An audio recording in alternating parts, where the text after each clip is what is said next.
So right, and that I think is ultimately seems to be the question from whatever I've read of other news articles and input from the community.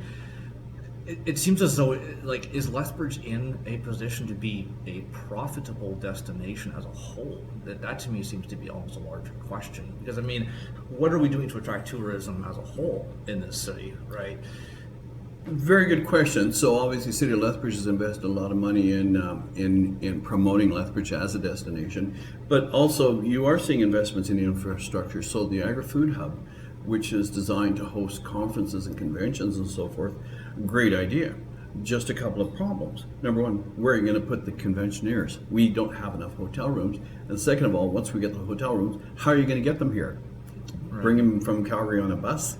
It's be really counterproductive and stuff. So again, the amount of investment that we would need to be able to accommodate jet aircraft isn't that large. It does mean making some commitments, adding a second floor holding area for passengers with an air bridge. We're only talking a few $1 million here, but then that would allow you to accommodate jets in all weather. So I know there was some talk about having an airline come in here and service the Arizona market, but nobody figured out what do you do with the passengers, because it's not just the passengers that are on the airplane, it's the ones that are getting off. They have to exchange baggage and everything like that. And so the airport is undersized, the terminal is actually undersized for the community. So I've been there a few times myself. It's a rather crunch space. Yeah, so there's so it's got some limitations there, but there's other things we can do at the airport. For example, Pratt & Whitney, which has been here for decades, they have built over 20,000 gas turbine engines, which are used in business corporate aircraft, commuter aircraft all over the world. But not a single one of those engines has gone into an airframe here, and none of them are being used for maintenance, repair, and overhaul services. There's also been some talk about attracting an air freight carrier here. There's the manufacturing, aviation manufacturing. I happen to know of some people that do have an interest in manufacturing aircraft, and Lethbridge would present an option. But there has been so many of these opportunities over the year that we have just continued to almost like avoid. And that's because, again, we don't really have that business mindset. Right, and you said before that we're lacking leaderships. Could you comment a little more on that itself?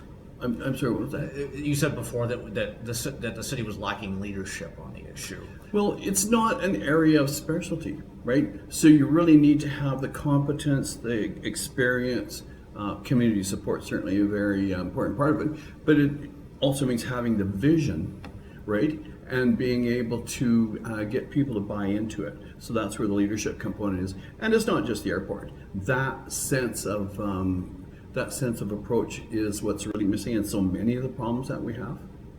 Do you think that things were handled better under the previous administration, or do you think that that the current administration is better set to solve these issues long term? Well, we're moving the ball down the field. Let's just put it that way. Okay. Again, we've gone from having it under the county, in which case the facility didn't go anywhere. In fact, when I'm retired from air traffic control and I moved back to Lethbridge, I was shocked to find out that they were on the verge of plowing the whole thing under. And I thought that was strategically a very, very, very poor move. Mm-hmm. So the city of Lethbridge took it over and put the money into it and got some grants and helped it move forward. Now it's time to move it to the next step, to again put it under professional administration as a regional facility. I mean, we have the Chinook Regional Hospital, so why not the Chinook Regional Airport? So it's something I think that we could get buy-in from people across southern Alberta. It's not that convenient driving to Great Falls or Calgary to catch a flight. It's just the fallback position that many people have. So there's a huge opportunity. Again, we know from traffic data, there's more than enough people from southern Alberta flying to major centers from here. And I know that we were also looking at trying to attract cross-border traffic as well because of our position. It's huge. It's a huge opportunity, So, I mean, right off the bat, a direct flight to Salt Lake City is a no-brainer. Right. From there, you can connect to practically anywhere in the world, and more. But all you need to do is some comparisons. Now, we do have a problem with the way the Canadian air traffic system is structured. But you take a look at places like Bozeman, Billings, Kalispell, Great Falls. I mean, they got direct flights to Chicago, Minneapolis, Los Angeles, again, Salt Lake all day long, Seattle. And they're like nowhere near as big as we are. They don't even have the market size that we are. You know, the argument has been, well, you know, we're so close to Great Falls and Calgary, you can't, you know, have an airport here that has jet traffic. Well, I would just like to use Vancouver Island as an example. So you got jet traffic in and out of Victoria. You know, an hour away you've got Nanaimo. You know, a little bit past that you've got Comox. And they've got jet traffic in and out of those airports, and they're in close proximity to each other all day long. Nanaimo has direct flights to Toronto. You know, so it's an opportunity there. It just requires commitment, it requires vision, it requires leadership, and it requires, frankly, salesmanship. So thank you for your comments on that. So shifting gears into now probably one of the biggest issues that we are facing in the city and in the country, the homeless economic crisis, because we have the homeless issue and we've got an economic crisis where the average person now is struggling to pay their bills, which wasn't the issue like 20 years ago or 30 years ago. So I know that there's many facets to this. There's the homeless, stereotypically, you know, they have the drug problem that needs to be solved. We have a housing supply that's lacking right now. The federal government is implementing strategies and plans to build more housing, and they're currently in the process of that. But the difficulty with that comes with you can build houses, but if nobody can afford to live in them, then it's pointless. So how do you see this issue playing out in Lethbridge? I know we're facing a huge problem. The downtown of the city right now is struggling to attract people to the business. We've got a high vagrancy. The police feel like they're handicapped in the whole thing because they can't solve it. So what do you think, how do we approach this, you know, to start off with, what do you think we need to focus on? What do you think are the major issues at play, and what are some solutions? Well, that of course is the question for our ages, isn't it? Yes. Let me just start off by saying Lethbridge is not the only one to have these problems. They're everywhere, and just in some places they're even much worse. I just came back from Vancouver, and over the years I've just watched it steadily decline to the point where